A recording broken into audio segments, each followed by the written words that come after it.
Cheek, assistant track and field coach at East Carolina University. You are plugged into the Sports Objective Podcast. If you are a fan, you are plugged into the right place. And if you're really a fan, you will share that link. My heart is purple and gold. I'm a pirate down to my soul. And I don't back down at it all. Find out when the cannons explode. Boom!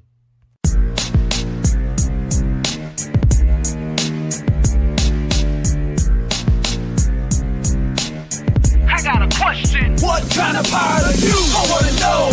I wanna know. I wanna know. What kind of pirate are you? I wanna know. I wanna know.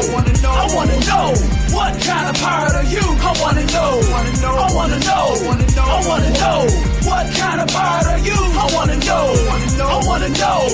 I wanna know. I'm the kind of pirate that'll call a pirate out. What you claiming pirate wolf? Y'all ain't gonna shout. Welcome into the Pirate Football Playback right here on the Sports Objective, the unofficial podcast and the original podcast of the Pirates. My name is Dave Richmond, along with Kyle from LaGrange Barber. How are you, man? What's going on, Dave? It's the only podcast that matters. That's right. Right now, if I could, I'd give you a big hug. Hey, Bubba Rosenbaum, what's up? I'll give you a hug, too. Virtual hug. What's going on, guys? What a heartbreaker tonight, as we'll talk about, but couldn't be any prouder of this football program and where it's headed, just like after the Navy game in a different way because of the way that one unfolded. But tonight, very proud of the way we went on the road and did what we needed to do in a lot of respects to win the football game, only to have it taken away from us with some terrible replay there at the end. Yeah, no, it was bad, dude. It was bad. And, you know, if you look, first of all, hats off to this entire football team and to this coaching staff. And there's so many plays you can look back on, you know, from the touchdown catch by CJ that they said he was out of bounds, even though his toe came down in bounds first. But that last drive, starting off with the incomplete pass on fourth down, that the back judge 40 yards away threw the flag on 5 seconds after the play was over and said pass interference. Bullshit. That should have never been called. We should have got the ball back right then with 2 minutes and some change to go with a chance to put it on ice. And we had it. And so instead they get the first down on the penalty. Then we force a fumble. It's called a fumble on the field. And that's the one, guys, to me, because it was called a fumble on the field. Look, it was obvious he had lost the ball. And his knee went down. What the announcers were trying to explain it. And the best they came up with was, well, he lost possession of the ball, and then he regained control of it before his knee came down, and then the ball came loose. It don't work like that. It's not a pass play. It was a fumble. It was a run play. It was a fumble. He lost control of the ball. It was coming out. His knee hit, and then the ball came loose on the turf. But he was already losing control of the ball before his knee went down. So I don't know how you call that anything but a fumble. It was a fumble, and that's the one that troubles me, because they didn't call him down and they reviewed it. They called it a fumble recovered by East Carolina, and then they reversed it. I believe it was a minute. What was it? A minute and 42 seconds left, guys. 1:43. 1:43. So with 1:43 left, we take 3 straight knees. What is there? What does that make? Minute and a half right there. Yeah, so that gives them the ball back with 12 seconds left and no timeouts. And that's if we don't run another play. So I mean, yeah, we could. Yeah, it's totally bogus. It's totally bogus, and also that what they called was a pass. The nose of the football was down before he even had a shot at it. That was a terrible call. We'll have the comments from Coach Houston. He alluded to that. It was clear as day that ball was trapped. And I'm sorry, but if the American, and I'll say this publicly, if the American does not fire these officials, they're a joke. Absolute joke. Yes, they need to be fired. They need to be fired. We want. Do you want to be a power league or don't you? That's on national television on ESPN2. Well, And you're gonna tell me the Giants Dave, will fire him?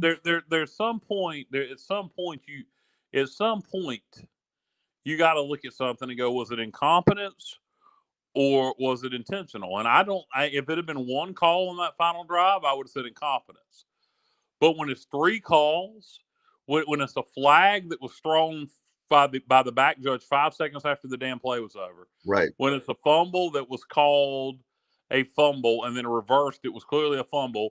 And then when the ball was trapped, now at least on that one, at least they did call it a complete pass and they let it stand as called. If that would have been the only call on that drive, I could have lived with that call. But when it's three calls clearly that go the way of Tulsa on that last drive, to me, and I hate to be a conspiracy theorist, but I'm going to go ahead and say it, and I'm going to put it out there. Tulsa, right now is one of the best teams in the league, and Cincinnati has a chance to do something that's never been done before. Cincinnati has a legitimate chance to make the playoff. Well, Tulsa is scheduled to play Cincinnati December 5th. It'll be the last game of the regular season. And if you got an undefeated Cincy, okay, and you got a one-loss Tulsa, who'd only lost to Oklahoma State, they would be in the top 25 at that point. If Cincinnati beats them, and then they go win the conference championship, that looks pretty damn good. You just beat the top 25 Tulsa, and then you follow it up with a win in the conference championship game. That's a hell of a resume for Cincinnati to make the playoff. So I believe they're trying to keep Tulsa as strong as they can for Cincy. So there's one thing we got to do. So because of my theory is the reason we lost this game, was because the officials trying to keep Tulsa strong for Cincinnati. It's like a wrestling booker. Dave, wrestling. Yeah. When you got your world champion there, and you got to keep an opponent strong for him so it'll look good when he beats him. Okay, right. So you don't want him to have a week. Yeah, so that's what they're doing. So what we got to do, there's only one thing we can do. We got to go beat Cincy. I'm sorry, Cincinnati. I wanted you to go undefeated and be the first team to make the playoffs, but I'm sorry. We're going to have to come beat you now. Now I know we got to play Tulane. It's 2 weeks. 2 weeks from tonight. 2 weeks from tonight, the biggest win, potentially rank-wise, because they may be a top 5 team in East Carolina football history. 2 weeks from tonight, you heard it here first. We got one job. Well, we got to do it. I'm sorry, but we got to do it. We got to go beat Cincy. I know. Take them out. I know they got a great defense. I know they have the greatest defense in college football. I know they're great, but we got to go beat them. And I know Tulane's before that, and I want to beat Tulane. I want to beat them both. But what we got to do, the only thing that's going to make us feel better, the only thing that's going to get this pain to make it go away, the only way to get to dislodge the bullet out of our chest, to get the nail out of our cranium. I want to use another adjective, but I won't. The only way to get rid of this pain, and beating Tulane will help, but we're going to have to go beat Cincinnati in 2 weeks to ruin their little plan. Because you can't convince me at this point, and I'm not a conspiracy theorist, Bubba, but I'm telling you right now, this really feels like this was done intentional, and the only thing I can come up with is to keep Tulsa strong for Cincinnati. What do y'all think? I mean, to me personally, I'm sorry, but there were so many bad calls in the game. And, the Georgia State game, I know that you guys probably think there's some people say there are people that blame the refs. There are certain games when we don't play well that even if they're bad calls, it doesn't matter because that's not why we lost the game. We lost the game tonight. Well, we didn't really look. We know that Tulsa did not win the game. Let's say that. And that's what hurts. Hey, officiating 101, ref 101, official should never, ever, ever decide the outcome of a game. And they did tonight, and that's wrong. They should never, ever be in the forefront. But guess what? They wanted FaceTime. If you want FaceTime, become an actor. Become an actor. If you want to have your own television show, start a podcast. If you want FaceTime. But every time we turn around, there's a flag. I mean, and that's the thing is that I have a problem with the replay if you're not going to get it right. The whole point of replay is to get it right, and you screwed up. And every time we turn around, the American, we fight so hard for the conference to build the conference up. every time we are a power league. We're a power league. Well, you're not a power league if you have refs that are jokes. And I'm sorry, I don't normally say that, but if you're going to not say anything and you don't fire these officials, then that's what we are. You can never ever say P6 ever again because you're allowing these Bush League, that's one of our friends in the media would say, Bush League refs, and that's what they are, to call a game. And I'm sorry, you cannot do that. You cannot do that. If it's if you're getting blown out and they have bad calls, it doesn't matter. But it does matter when the game was on the line, and we clearly won the game twice. Almost, Kyle, we almost won the Hail Mary. We won the game 3 times. I mean, Yeah. but definitely twice I literally, particularly when the fumble, I was celebrating. Well, Me too. with the fourth down, Roy stopped him. I was celebrating, but then the fumble, I was really celebrating, and just to have defeat stolen from the jaws of victory. I mean, it's just sickening, man. It's sickening. And then we almost have some poetic justice. You get the ball, you have a nice kickoff return, you drive it down, and then you throw it to CJ, and CJ almost comes up with the catch and made it all right, and that would have been perfect. That would have been the perfect poetic ending to that game, but it just it wasn't meant to be. And Bob, I don't know. What do you think, man? You hadn't said anything. I just really proud of the way we played offense against one of the best defenses, undoubtedly in the conference, but probably one of the best defenses out there. Holding Oklahoma State like they did, albeit in the season opener, and then they held them to 16, and then they shut down UCF after UCF jumped on them early, and UCF had scored 30-plus points in something like 40-plus consecutive games, and Tulsa broke that streak. So really proud of Holton, 38 out of 50, 330 yards, 3 touchdowns. Really about the only bad play.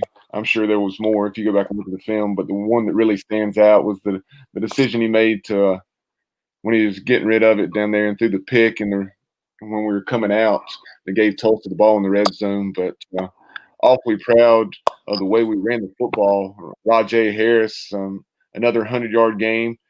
I think he had like 118, something like that. Yeah. And so just very encouraging with the way we're running the football, especially this time against the best opponent we've done it against. And yeah, we didn't top 200 yards the way we did before, but to have a 100-yard rusher against a stout defensive football team like Tulsa, that was very encouraging. You see 90 and 97, and a couple of the guys they had in the trenches, they were absolute studs, and the guys that we're playing haven't had nearly as many snaps under their belt, but they still found a way to get it done. We were killing them with the cutback, running some zone plays, and Rajay was cutting it back, and he had a couple of runs at least of 20, 25 yards. By the way, guys, I was going to tell y'all really quick. The guys from the Golden Hurricast on Twitter said, people say Tulsa paid off the refs, clearly do not understand that Tulsa University straight up doesn't have the money to pay them off, even if they wanted to. So that was on Twitter. No, they didn't pay off the refs. This is all about Cincinnati. And I don't think Cincinnati paid off the refs. I think the referees were told, you guys call this game is in favor of Tulsa. I don't think they were told, hey, you make sure you go on and win this game. But I think they were told, hey, we need to keep Tulsa strong for Cincinnati and to call this game in favor of Tulsa as much as possible. I really believe that. Bub, you hadn't commented on the refs very much, man. Do you believe it was just incompetence, or do you think that there was some shadiness going on? Definitely makes you wonder.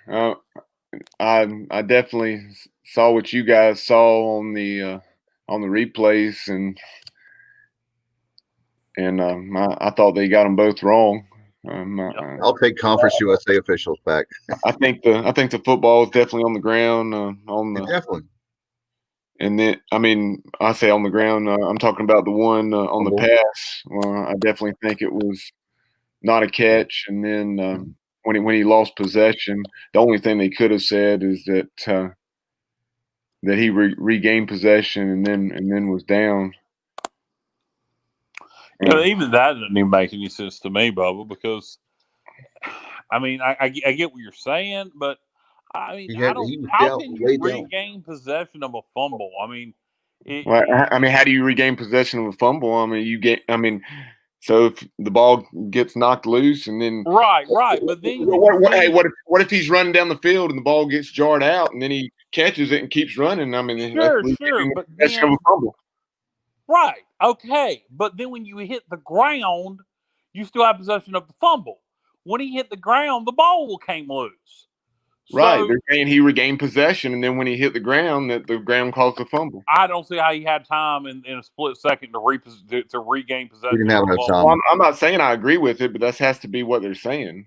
There's no way they can justify that. I mean, I don't see how anybody can look at that replay and see that the ball was coming loose, say that he managed to scoop that ball up, hold it securely, hit the ground, and then, of course, the ground can cause the fumble. And that's what they're trying to say. And that's a BS argument. I mean, I don't think you can make that argument. No, I mean, Bubba, shoot James a text, please, Bubba, because if I try to do it from my phone, it'll cut us off live and tell him we're live now. So if he wants to join the show. Gotcha, I will. And as far as the offensive performance, though, I really like the way we got a lot of people involved. You had CJ, of course, had the 25-yard touchdown reception on the shallow crosser. I think that was a third down play just outside of the red zone. And so I know we came up shy some of those times against a very strong Tulsa defense in the red zone, but that one was, I think, from the 25-yard line. And he had 2 catches for like 41 yards. But what a day for Tyler Snead. Not as big of a day in terms of yardage what he had at SMU because he had several big plays that day, several of the so-called explosion plays. But Tyler Snead, 16 catches for 108 yards. It was very reminiscent to me. Not quite as many catches, but when Zay Jones had 22 or so down at South Carolina. And it was similar to that as far as us taking what they were giving us underneath. And Tyler Snead, just talk about a tough young man. The way he runs with the football, and he certainly brings a lot more to the table than whatever he weighs. 155, 60, 65 pounds. I don't know what we honestly list him at, but he is he's pound for pound, like Coach Houston said, as tough as anybody, if not tougher than anybody on our team. No, Snead's great, man. No doubt about that. I mean, he plays his tail off and takes advantage of you're right about holding and taking what was there, and that's what's going to happen. And to me, it's all because of Harris. To me, as long as we have Harris able to run the ball the way he is, how fast he hits the hole, what he creates in our running game, it opens everything up in the passing game. And when you're taking Harris out of the run game, that opens up that stuff in the passing game outside. And it did tonight, and Holton executed the offense, and a beautiful, beautiful offensive game. I mean, like I said, 30 points on that defense. 30 points on that defense is like scoring 50 on most defenses. And by the way, while I have a chance too, there have been people that have been way too critical of Holton Ahlers. And let me just say this right now. You have no reason to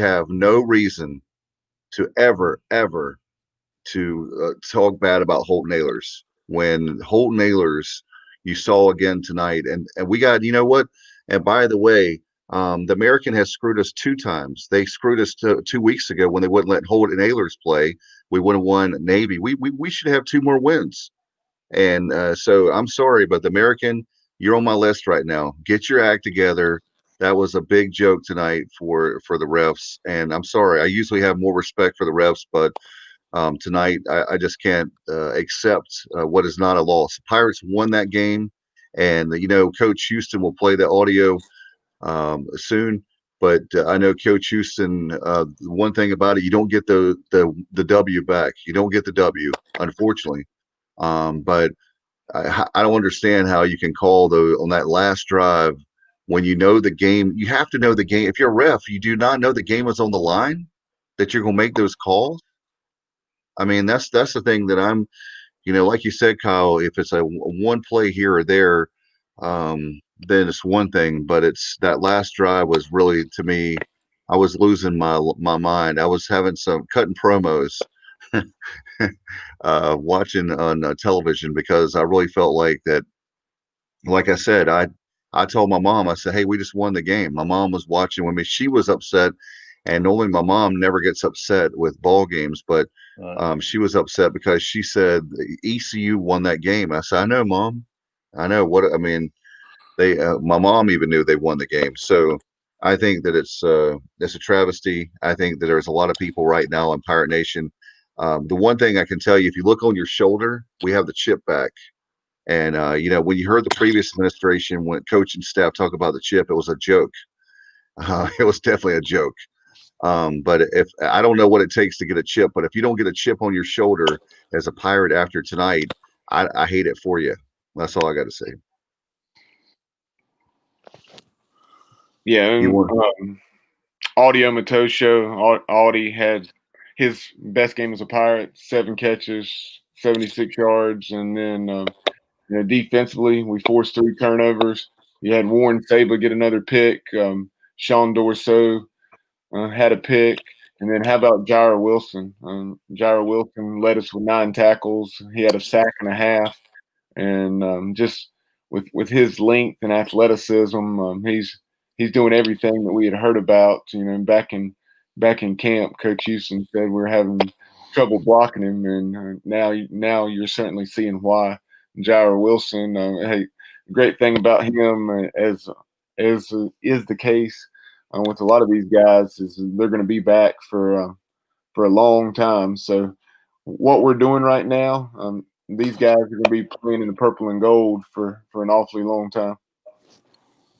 Yeah, and the thing about it is, Coach Houston, I feel bad for him. I feel bad for the players. I feel bad for the program because they're working their tails off. And I'm upset that, maybe those refs don't understand because they fly in and they do a game and they get paid and they leave. They don't have to do the work that those players and coaches do.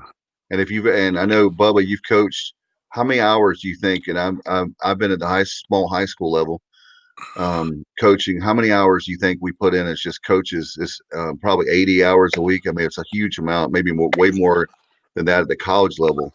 And I can't imagine what it's like to lose a Navy game when you don't have your star quarterback and because of a false positive. And now you have a situation where the refs take the game away from you twice. Yep. Awful lot invested, and as far as officials making calls at the end of the game, I mean, their job is to call what they see. I mean, obviously we disagree with with the decisions that they made tonight, but I've never been one. Okay, it's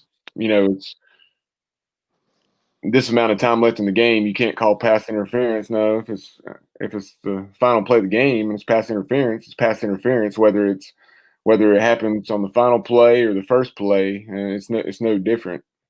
I mean, for me, it's the same thing. Just like, for example, if you have, unless it's egregious, like for example, if you have a blatant, like if you have in basketball, when it's coming down to the final play, unless a guy takes his head off, then they shouldn't call a foul, because you could call a foul, a chippy little foul, and the guy shoots 2 free throws and the game's over.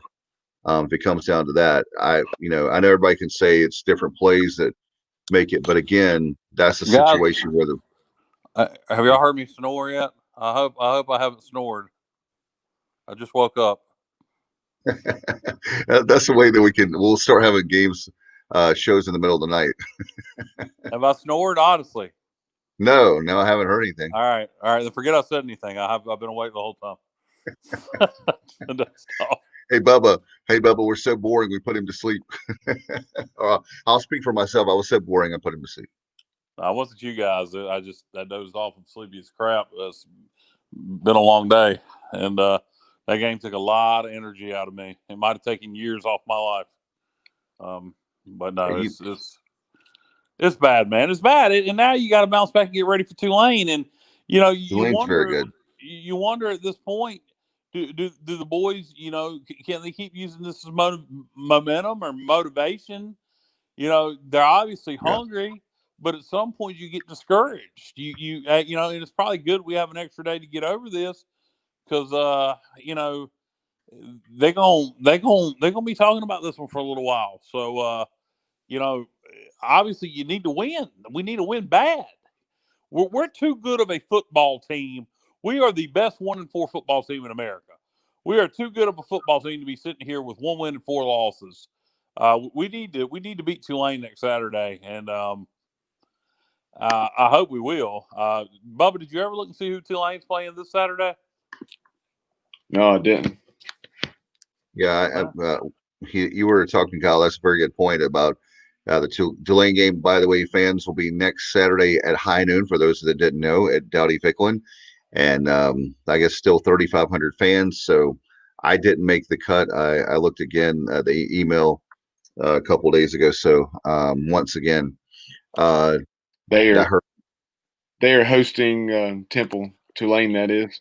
Okay, so Tulane Temple in New Orleans tomorrow. All right, well that'll be interesting.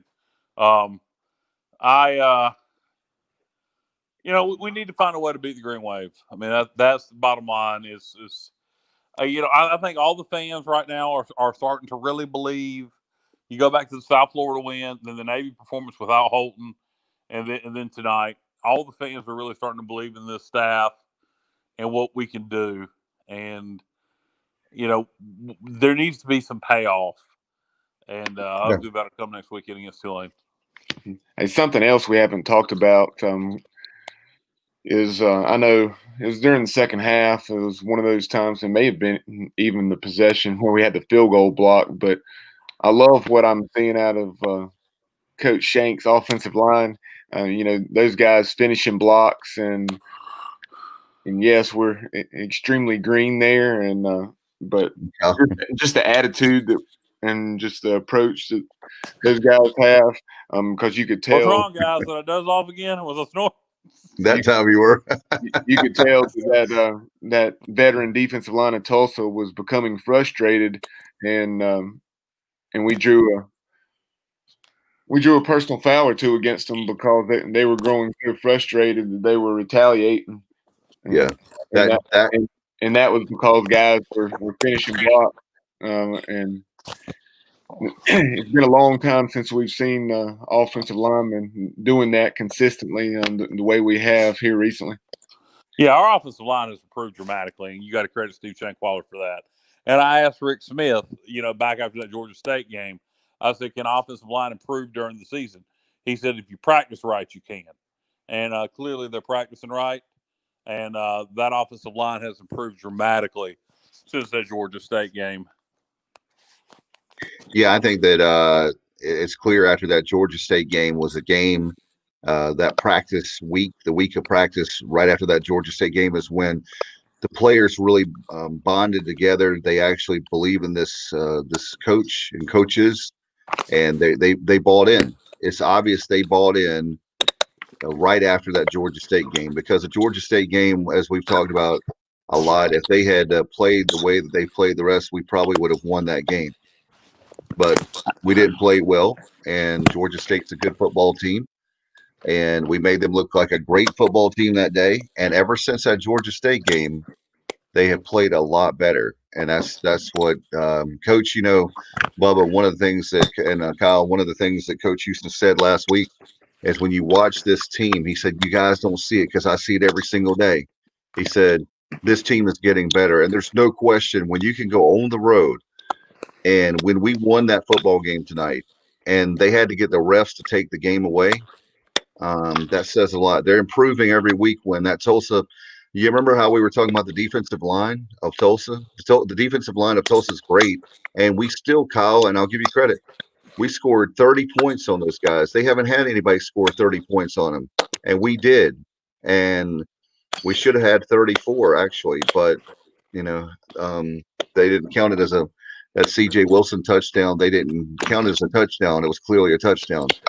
Yeah, So C.J. Wilson playing for the Pirates again, so that's good. C.J. Johnson. I'm sorry, I'm getting tired now. C.J. Johnson clearly is. And that's the thing. If you notice that the strategy of these teams is to do pass interference every single play on CJ because they know that he can beat them, and so it's better to. Sneed stepping up, having a big night. Kroll did too. He had big plays. That's going to only open things up for CJ. And like you said, Rajay Harris having a running game now opens up the passing game even more. Great. And another sorry, I put chew in the back of my mouth to help me wake up. Now I'm about to choke on it. And no comment. Tulane, if we look forward, Tulane's got a really strong D line. So that offensive line is going to have to come to play again next weekend.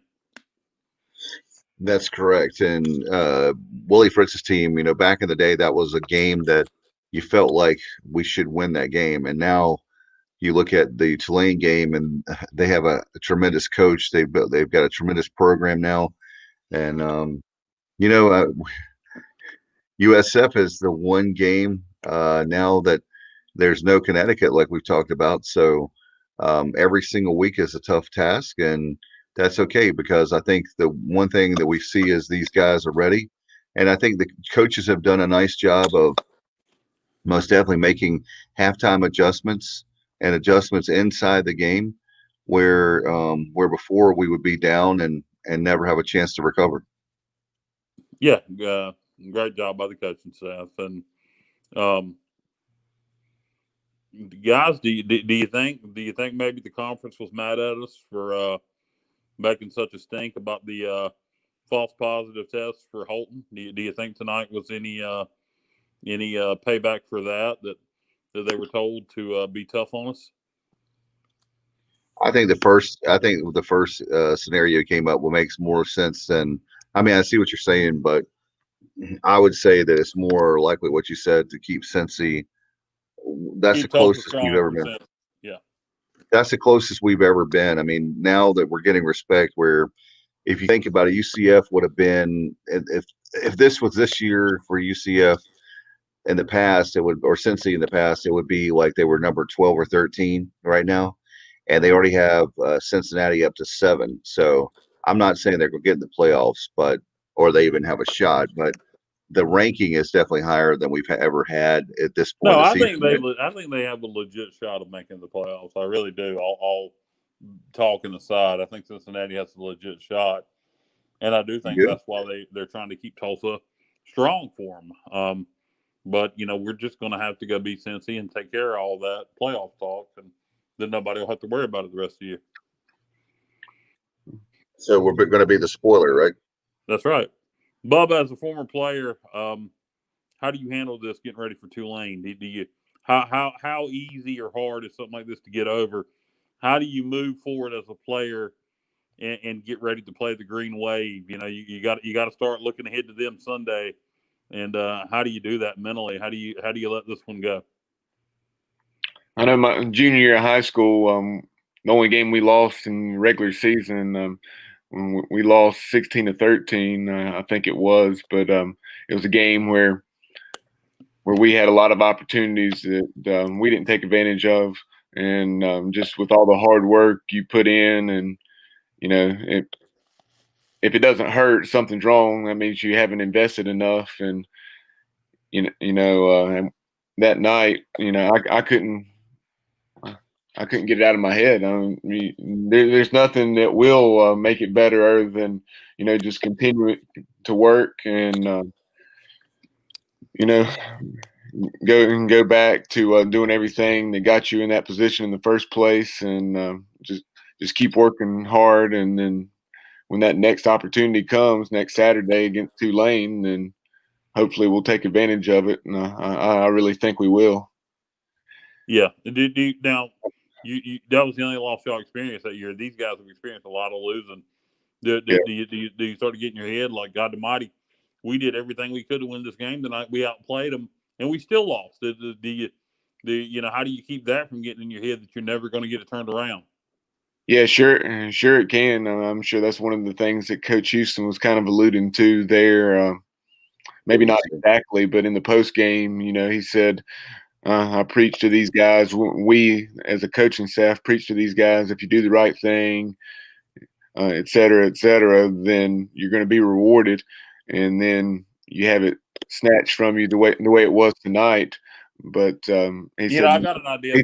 They kind of look at you sideways because of that. But I'm sure as they go back and talk about it more, that they'll continue to see. Hopefully, the culture within the program now has progressed to the point where they'll be able to move on from it. Where even though we haven't won the number of games that you would want, hopefully they can see the progress is very tangible, and they see that what Coach Houston and this staff has been selling to them is working, and that it's just a matter of time before the W's start showing.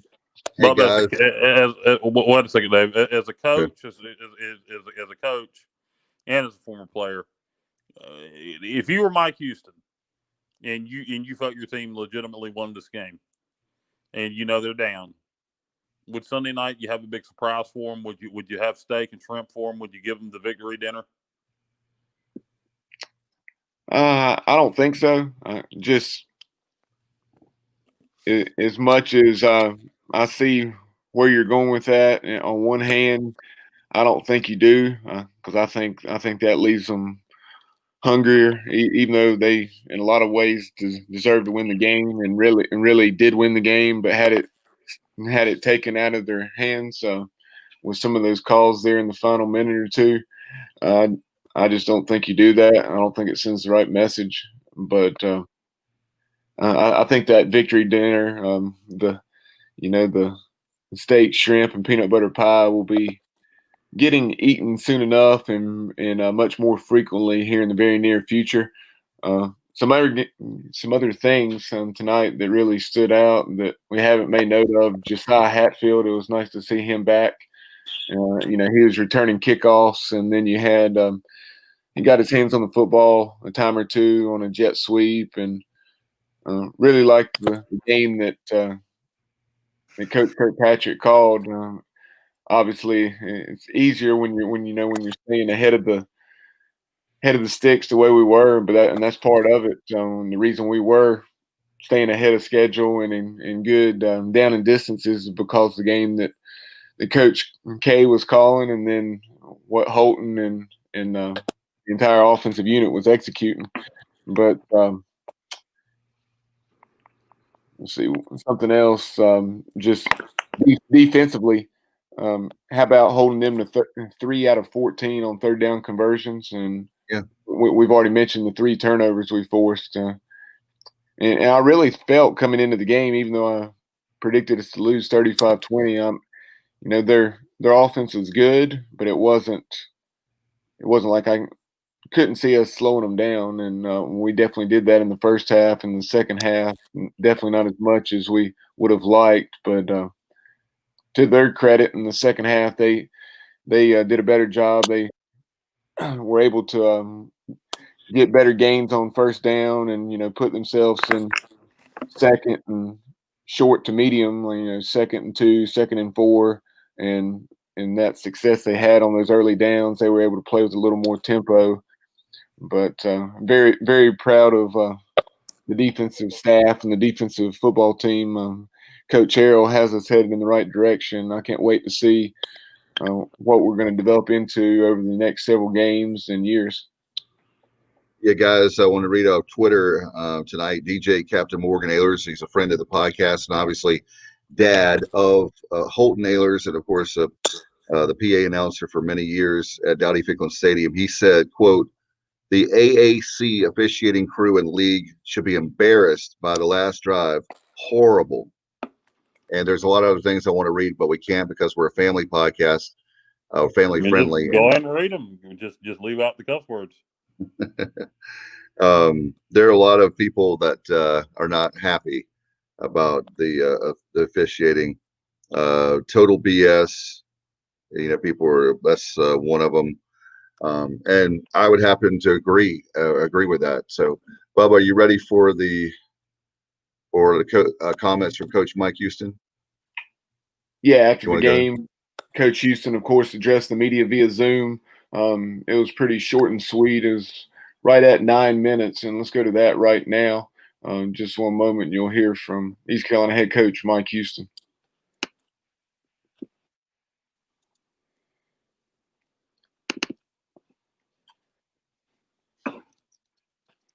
Should be sitting here singing the fight song right now.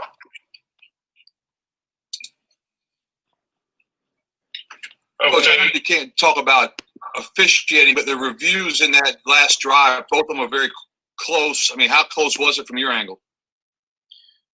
Well, I mean, the pass interference call is a judgment call, fourth down. So obviously there must have been something there for them to call it on. You usually don't see that call on a fourth down. So it must have been pretty blatant for them to throw a flag right there. The fumble that was ruled a fumble on the field, it must have been very obvious because usually you would not overturn that on a late in a ball game like that. You would not overturn it unless it was just, obvious that the arm was down before it came out. The last pass, I mean, the video that they showed on the Jumbotron shows the ball bouncing. You could clearly see it hit the ground before, or even as he was making the catch. I mean, the ball's on the ground, so I don't understand how it got ruled a catch. I mean, I'm not the replay official, but I just know what I saw on the Jumbotron. On the video, we all saw it. As coaches, we were talking about how much time we had left and how we were going to kill the clock. Our kids are absolutely devastated. Coach, when you look at that defensive effort in the first half, I mean, those guys were flying around, weren't they? I mean, the effort all ball game by everybody. I mean, you go on the road against a team of that caliber and play the way you did, and you outplay them the way you did.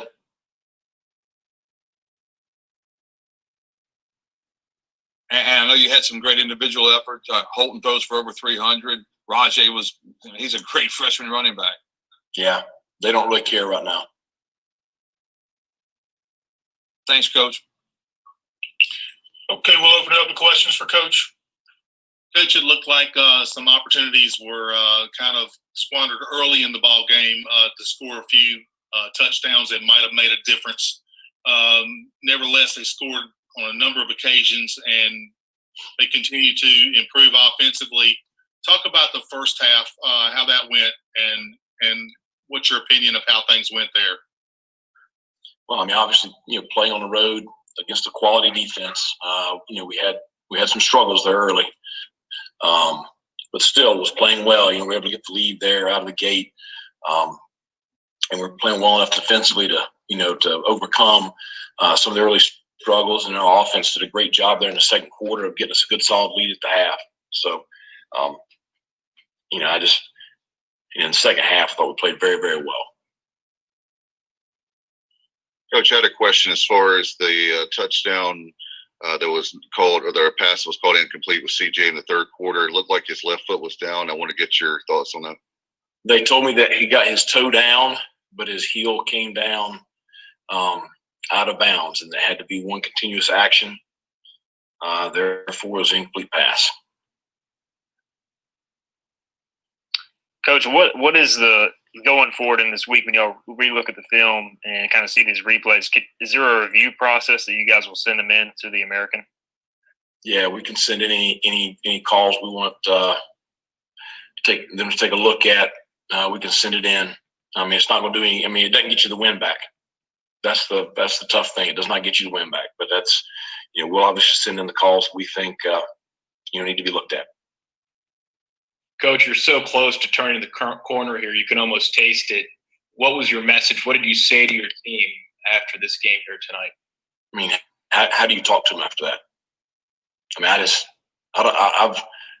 I've coached almost 200 ball games as a head coach in my life, and 100 plus at the college level, and I've never seen anything like that in my entire life.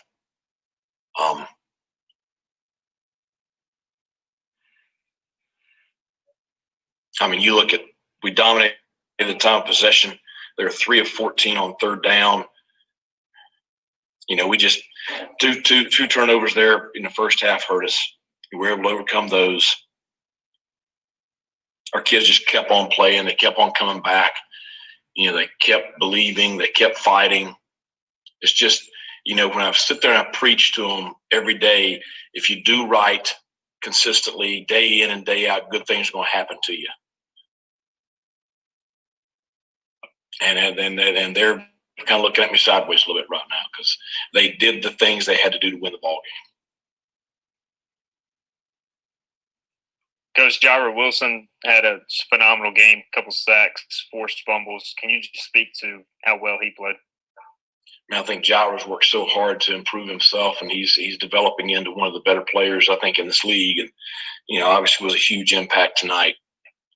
He's a guy that just – he has very high expectations for himself, and he'll continue to push himself to get better every week.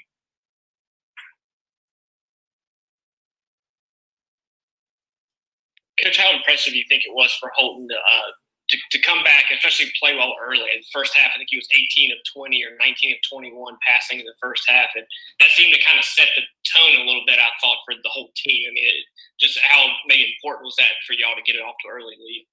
No, I think it was critical, and obviously, I'm not surprised by it. I mean, I thought Holton was very sharp all week, and I think he's a good player. So, it doesn't surprise me he had that kind of first half, and it doesn't surprise me he had the kind of game he had. Coach, talk about the fourth down play. You took the lead. You ran Johnson, looked like a little slant action, and then Raji came open underneath. Yeah, we got a handful of plays for that situation right there. And that was one that Coach Kirkpatrick and him worked on all week. And, pre-snap, the look was there. So we felt like as long as we executed well, and Holton made a very good throw, and Rajay was right there to make the catch. So it was, big play, gave us the lead.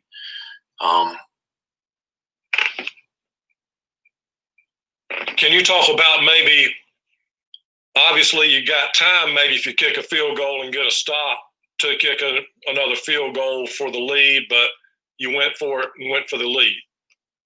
I just felt like in that situation right there, we couldn't kick a field goal. We had to take the lead. We had to go for it. So from about the 30-yard line in, we were in 4-down mode. Coach, is this the toughest loss you've had in your coaching career?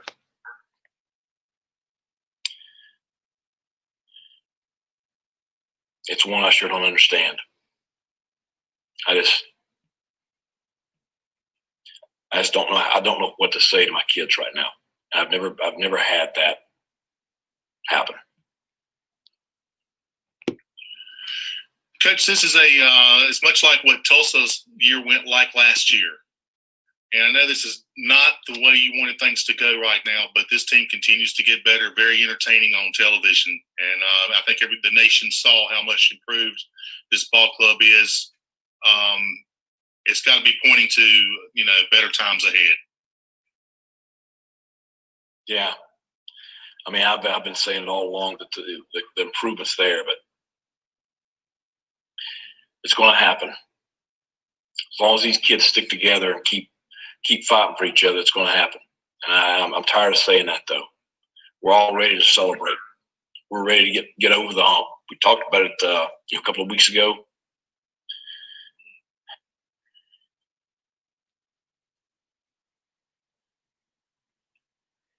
Coach, will you contact the league? What do you have at your disposal right now? Will you contact the league? Our athletic director is contacting the league right now.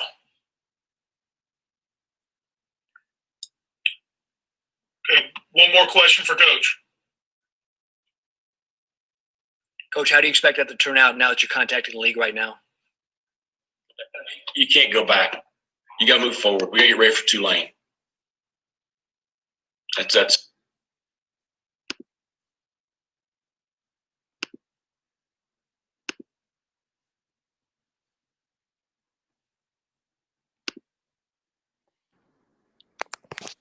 All right, those are the words from a obviously very emotional yet again. Coach Mike Houston, of course, he was emotional.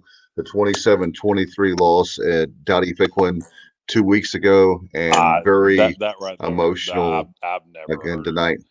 anything quite like that post game. He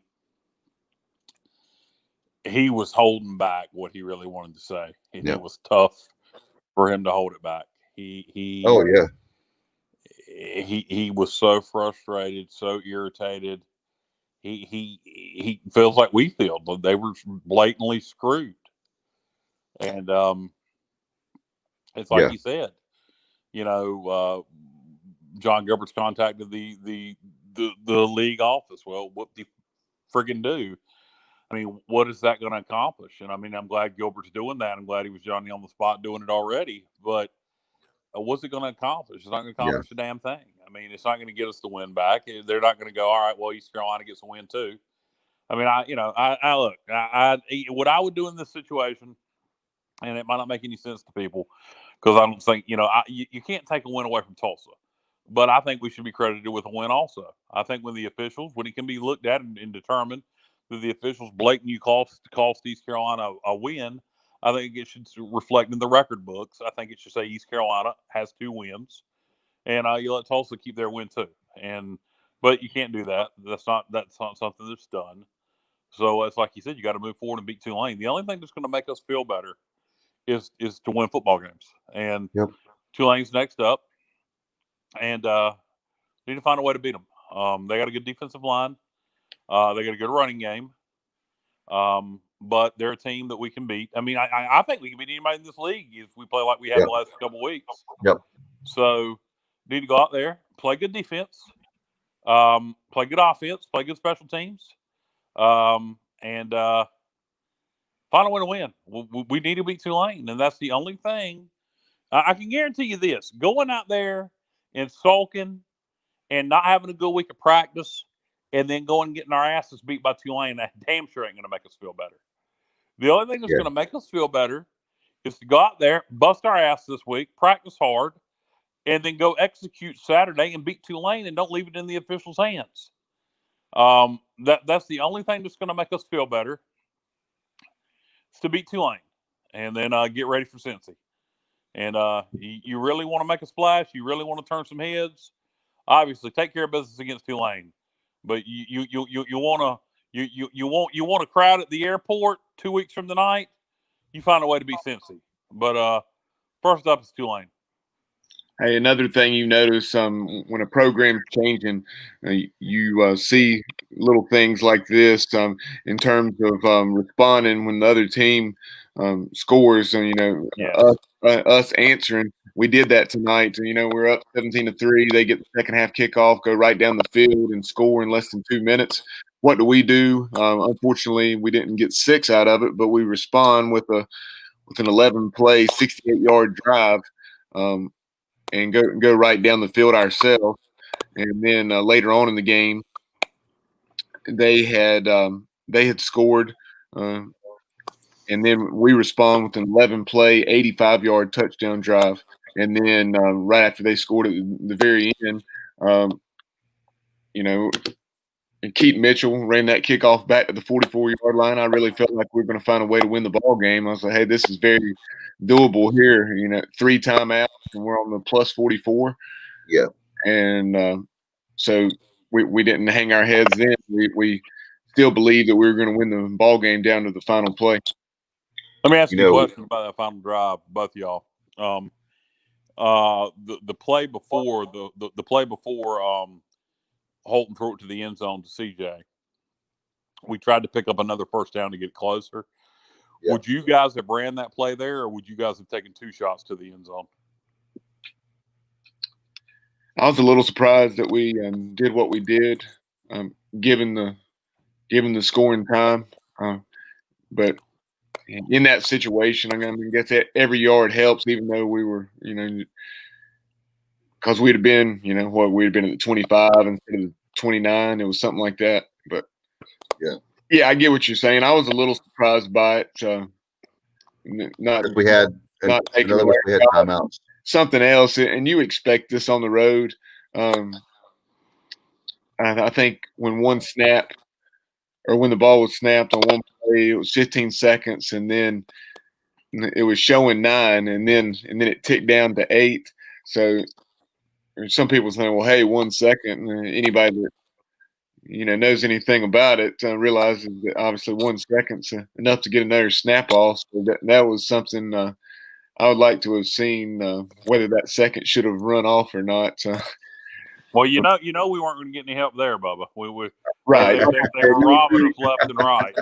You expect that on the road. An extra second is going to tick off, and that's just something you got to leave no doubt. I think that's one of the moral, or the moral of this story as well. And just that when you're on the road, you have to clearly be better than the other teams a lot of times, because especially in a case where you're a large underdog like we were, and you have to. I hear you, Bubba. But when you stop them 3 times, I mean, we won that game 3 times on that last drive. Yeah. I mean, I hear you. I agree. It was we got screwed, and there's no doubt. And I'm just saying, like, the margin for error. I mean, I'm not saying it was right. It's just, and I guess we said about all we can say about it. There's nothing else to do but move on. Yeah. Well, one thing that one of the fans reminded me of, and I should have thought about earlier, or during the game, those are actually ACC officials that we borrow. We have the partnership. Let's get rid of that partnership. We don't need to have anything to do with ACC. Let's have our own officials, because are we my still God, splitting officials with the ACC? Or is that something yes, we're still doing? Are you positive? Unfortunately, yeah.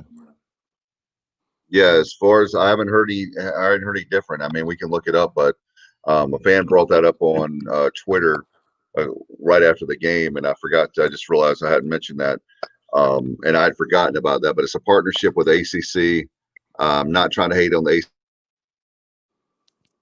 ACC, other than to say that we need our own official. Better than that, maybe that's one of the reasons why we can't. But they need to be reprimanded, and we don't need to ever have them call another AAC game. Definitely not another East Carolina game, because you obviously have something against us. And if you didn't, you wouldn't have called those egregious calls again and again and again. I mean, it's like, we we got to to verify that and make sure that's the case, that we're sharing officials with the ACC before we make that a definitive statement. But something was definitely up tonight.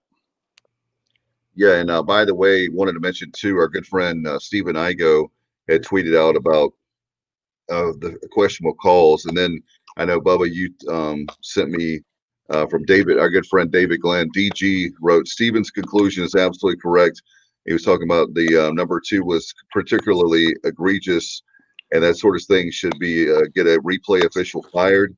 Superb all-around team effort by ECU football against a quality opponent. Just a horrible, unfair 34-30 loss result. Yep. No, David Glenn's exactly right, and he was talking about the fumble, right, Bubba? Was the second one? I believe that was the one he was talking about there for the egregious call. I think that like both were bad. Both were bad. I mean, it's like if you heard Coach Houston saying, he thought that the pass play was definitely hit the ground. It did. He was getting his coaches. The coaches were getting things ready to see if they, could take to see if they could take 3 knees to run the clock out. They were. I mean, I don't know. I mean, that's got to be a miserable plane ride back to Greenville tonight. I mean, it really does. Well, I can tell you one thing. What killed me, I don't know what killed me more, the fact that in the Mo regime, when you had the players that laughed and they got their butts kicked, that or the fact they quit all the time. But I can tell you one damn thing. One of the things I want to mention, guys, that I'm really proud of, and Bubba, you're the stats guy, but one of the things for both of you is the fact I really love the fact that they chart what they call loafs, and where that way you don't actually where you're taking a play off or you're giving like halfway effort instead of giving 100%. And they were talking about how in the Central Florida game, Coach Houston was how many loafs there was, a lot. And when you look at game by game, ever since that first game, the number of loafs has gone way down. I don't know what it'll be for tonight, Bubba and Kyle, but I'm really proud of the way that these guys are fighting. They're fighting hard, and this program is turning around. And I hope that the players will continue to see that you won that game tonight. And so if it were me, I would know that I beat one of the best teams in the conference. We won that game, and that's motivation for Tulane. And God help Tulane next Saturday. That's what I'm hoping to see at high noon at Dowdy-Ficklen Stadium. Yeah, and hey, Dave, we talked about David Glenn chiming in on a more regional level or in-state level. Nationally, you had Scott Van Pelt. Yeah. Did you see what he tweeted? I heard that he tweeted. I didn't see the tweet. I heard that he was taking up for us. He tweeted, "I would have been arrested if I were an ECU coach. It was unbelievable." Yeah, there you go, Scott Van Pelt. I mean, he certainly has no ties to East Carolina. He's a Maryland guy. And then Stanford Steve said, "Totally with you. My God, how many things went Tulsa's way to win that game?" Yeah, Stanford Steve. Again, I mean, it was seen by everybody tonight. We got screwed. I mean, it's something that I hope the conference releases a statement. I mean, they're not going to give us a win. I wish they'd give us a win. Again, I'm not asking them to give Tulsa an L. Does that make sense to you guys? Do I sound like an idiot saying that? That we should be credited with a win also? I mean, does that make sense to y'all? I mean, yeah. The thing is that I don't see how Tulsa. I mean, I know why they're going to get a win, but at the same time, I know you can't take it back. But then again, East Carolina won that football game. We won in every category. We won the game 2 or 3 different times at the end, like we talked about. And so the thing that hurts me is the very fact that if you look at it, you had the win, like you talked about, Kyle, USF. You have the Navy game where we're not allowed. Holton is not allowed to play. If he plays, we'd win that game. I'm sorry. You're looking at potentially that should have been 3 wins in a row right now. So that's what if I were Coach Houston, I would say, look, we have 3 wins right now, 3 straight wins. Holton couldn't play that second game. Well, here's something for you, Dave. Had we won tonight and had we beaten Navy, we're 3-1 in the league. Right. And we have a legitimate shot of finishing second in the league and playing for the conference championship. That's right. I thought about that. I was thinking about that in the 3rd or 4th quarter, that we're going to win this game. I felt extremely confident, and I said, God, if we had won God, if there was some way we could have won last week, because we're going to win tonight. And, I had predicted that we were going to lose by 10, but we came out. That's what I was telling the people. They asked me, do you think different people at work asked me if I thought they could win? And I said, they're going to have to come out and definitely what Coach Houston would say, punch them in the mouth. And they came, and East Carolina came out, punched them in the mouth. And the fact that Bubba was it 3 times the whole game? We only punted 3 times, right? Was that the first? I know the first half there was 2 or 3 in the first half. I remember. Just one moment, I'm double checking that. But that was something where you don't want your punter to be the star of the team. And the fact that, in other words, we were scoring a lot. We've got to do better at scoring. And Coach Houston said it, so it's not like we're criticizing the team. We got to get 7 instead of 3. And that's the thing, is that we're getting to the red zone a lot, but we've got to find ways to improve. Again, I'm going to give Tulsa some credit there. I know. I'm talking about the whole. I'm not discounting Tulsa. I'm saying the whole year, Bubba. That stat you even had before the Tulsa game we I talked think we about. had done pretty good in the red zone. Well, we had gotten points, but we had No, we've been touchdowns. in the red zone 15 times in 4 games and only gotten 7 touchdowns, which is not good. Right, and again, I think some of that is probably prior to Harris, and again, let's see if that continues to be a problem before we make that a big concern going forward. When we're playing, Tulane's got a decent defense, so does Cincy. This has got a great defense, but let's see if that continues to be an issue. And guess what, guys? Another great thing about it is that, Kyle, you made a great point. We have 4 games left we know of in the conference. We can win every single one of those games. I'm not saying we will. I'm just saying that we have the potential to. And then none of those teams now, after the way we play tonight, if we keep playing like we're playing, you said that earlier, Kyle, and you're right. And then we might get that Marshall game back. That would be fantastic. So we have the potential of getting some more wins. I still feel confident that we can go to a bowl. I think we've got 2 or 3 more wins in us. I really do. And hell, we had to win tonight. I mean, you know what I'm saying? We had to win tonight, and that's what hurts. If you think about COVID, which really hurts too, is we would have had if you think about it, you'd have the Norfolk State win in there. You feel confident you'd win that game, and you can't obviously the fact that we don't have 12 football games. COVID. I mean, everybody has a right. I know that. I'm saying. I mean, yeah, the whole season would be different. I mean, who knows? You could have different injuries here and there. You figure probably if you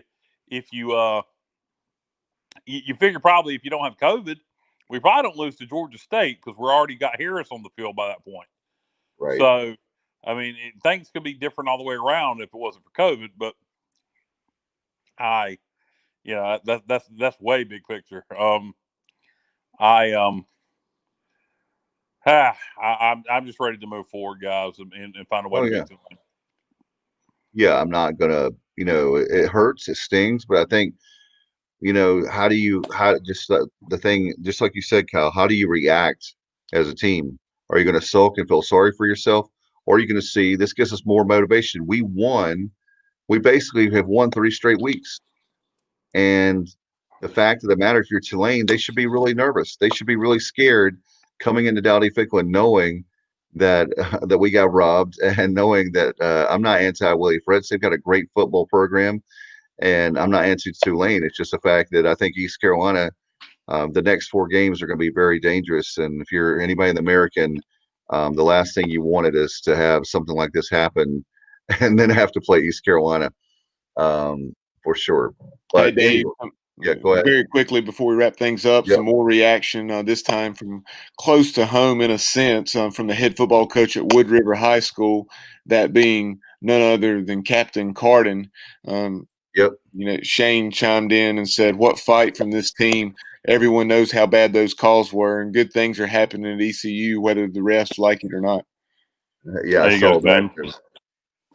I saw that during Mike Houston's comments when we were playing that back, and love Captain Carden there. That's why he's called the captain. And man, Holton is doing very well. We talked about that, guys. The defense has played way better than I ever dreamt of. I never thought they would.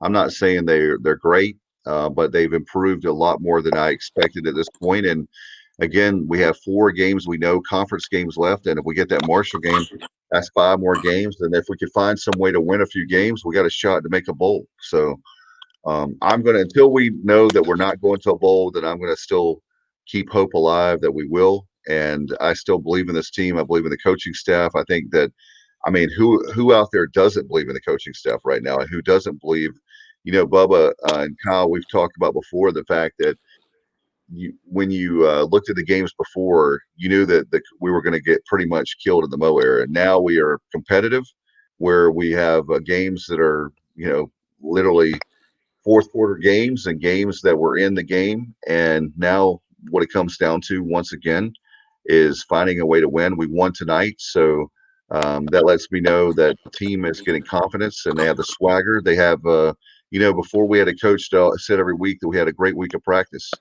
And well, you had a guy like Coach Houston now that tells you the truth, and he's rewarding these guys by saying, "Hey, they had a good practice." For him to say that is a really big deal. Yeah, everything's heading in the right direction, and we need to have a good week of practice this week, and get ready and beat Tulane. I mean, we've said all that we can say. I'm ready. Time to move on. Let's go beat Tulane. All right, and of course we'll have a lot of great weekend of programming next week as we get ready for Tulane again, high noon, and we're going to wrap this up because we have Bubba. We're going to get a nap, long nap, and be right back up, right? Yeah, we'll be taking a look at Week 9 of college football. We'll be joined by ESPN play-by-play voice Mike Coy at 8 o'clock to kick things off on Georgia State hosting the 20th ranked Coastal Carolina Chanticleers. So we'll talk about that and a whole lot more in the college football landscape with Mike Coy. We'll also be joined by Rennie Ngolia of ESPN, the former. A lot of times those guys, Mike and Rennie, were paired together, but that has not been the case this year. But Rennie is actually going to be down in San Marcos tomorrow calling the Louisiana-Texas State game. We'll also catch up with Coastal Carolina beat writer Alan Blondin from the Sun-Times. And earlier today, Kyle and I chatted with Chad Brindle from the Bearcat Journal to talk about their big game at noon tomorrow with Memphis coming to Nippert Stadium. And that's going to be huge, and look forward to that. The Inside Slant, and we'll do that Guys, at it's 8. 3:30. Y'all might be doing the morning show there without me. All right, that's at 8 o'clock, right, Bubba? See. All right. Well, thank you, Kyle, very much. Thanks to Bubba for your hard work behind the scenes and obviously on air. And really proud of the Pirates tonight. I tell you what, they're headed in the right direction. We know that Tulsa didn't win this football game tonight. We'll leave it at that. And Bubba will be back in a few hours and we'll get some sleep and then come right back and do the Inside Slant. Until next time, this has been the Pirate Playback. And it's right here on the Sports Objective podcast. Good night, everybody, and go Pirates.